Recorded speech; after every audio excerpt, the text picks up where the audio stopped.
Après 2 années de crise Covid, les concessionnaires ont dû se résoudre suite au manque d'approvisionnement, mais aussi à des problèmes de logistique.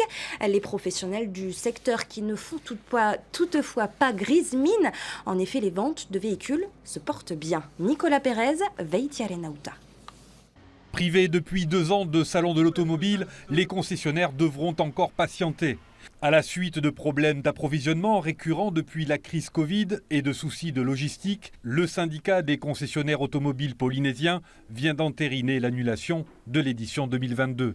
Une décision lourde de conséquences, car outre la présentation de nouveaux modèles, il est surtout un rendez-vous économique incontournable pour le secteur. Le salon, c'est un événement majeur au niveau de l'automobile puisque la semaine de salon habituellement permet de réaliser entre 10 et 15% du chiffre d'affaires annuel. Donc effectivement, c'est un manque commercial. Malgré ce manque à gagner, le secteur de l'automobile polynésien résiste. On espère dépasser les 7000 véhicules, mais on aura un trend qui sera pratiquement équivalent à celui de 2021.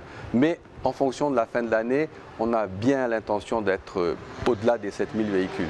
Une embellie qui, selon les chiffres émanant de l'Institut de la statistique, pourrait bien se confirmer. Car comparativement aux 4 années précédentes, concernant la première moitié de l'année, les nouvelles immatriculations atteignent des records en 2022.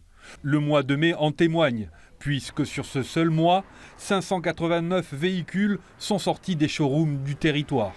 Un record historique. A contrario, le secteur de l'occasion est touché de plein fouet par l'annulation du salon. Le salon nous permettait d'avoir un retour de véhicules d'occasion donc important sur la fin de l'année.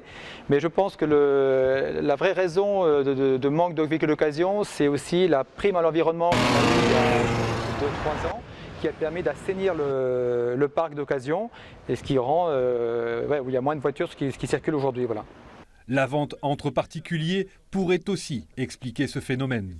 Ça peut être une concurrence pour nous, mais on fait un métier différent. Nous, on propose une préparation sur les voitures, une vraie garantie sur les véhicules, donc c'est différent de toute façon. Pour pallier ce rendez-vous manqué, les professionnels s'organisent d'ores et déjà en programmant leurs propres opérations commerciales pour maintenir leurs ventes.